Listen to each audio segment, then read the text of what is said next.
어젯밤과 함께 떠나갔던 안개는 나를 전혀 바라보지 않잖아. Hello আসসালামু আলাইকুম, আপনারা সবাই কেমন আছেন? আশা করি আপনারা সবাই ভালোই আছেন। আল্লাহর রহমত আমিও ভালো আছি আপনাদের দোয়া এবং ভালোবাসায়। অনেকদিন পর আপনাদের সাথে নতুন একটা ব্লগ ভিডিও নিয়ে হাজির হলাম। আজ অনেকদিন পর ভাই ভাইদের সাথে আড্ডা দিলাম। আড্ডা দেওয়ার পর ভাই ভাইদেররা আবদার করলো যে আমাদের কামরাঙ্গা মাখা খাওয়াইতে হবে।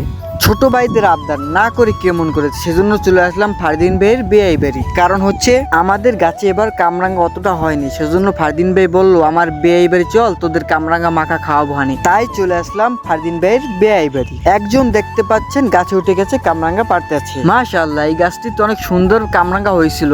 এখন তো সিজন শেষের দিক দিয়ে, সেজন্য একটু তাই গাছে একটু ফল কমই আছে। গাবের সিজনে চলে আসছে। এই ফলটাকে আপনারা কি বলেন অবশ্যই কমেন্টে বলবেন। আমরা তো গাব বলি। আমাদের পাড়া শেষের দিক দিয়ে পুরো এই কটা আমরা পারলাম। এখন এইগুলোর মাখা করব। তো ফারদিন ভাই কুচি কুচি করে কামরাঙ্গা গুলো কাটতে আছে, আর আমি বসে বসে দেখতে আছি। আকাশে মেঘ করছে, আশা করি যে বৃষ্টি নামবে। বলতে বলতে বৃষ্টি নেমে পড়ছে, মুন্নাও চলে আসছে বাড়ি থেকে।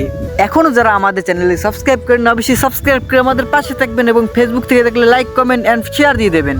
টিপ টিপ আকাশ থেকে বৃষ্টি নামছে। এখন যদি একটু হয় টক ঝাল মিষ্টির মজা, তাহলে তো ওর কথাই নেই। সেজন্য আমরা কামরাঙ্গা মাখা করতেছি। আপনারা দেখে তো লোভ হচ্ছে, তো মাফ করে দিবেন আমাকে, লোভ করে লাভ নাই। আমাদের কামরাঙ্গা মাখা বানানো প্রায় শেষের দিক দিয়ে। আমরা কথা বলতে চাই, একটু লবণ মরিচ দিয়ে দিলাম। তো আমাদের বানানো শেষ, একটু টেস্ট করে দেখি কেমন লাগে। সিএম টেস্ট করে দেখি, সেই স্বাদ। ফারদিন ভাই বলে এইরকম কামরাঙ্গা আমি জীবনেও মাখা খাইনি। সবার এত সুন্দর সুন্দর রিভিউ শুনে আমি একটু টেস্ট করে দেখলাম, সেই স্বাদ হয়েছে। তো সবাই ভালো থাকবেন, আসসালামু আলাইকুম।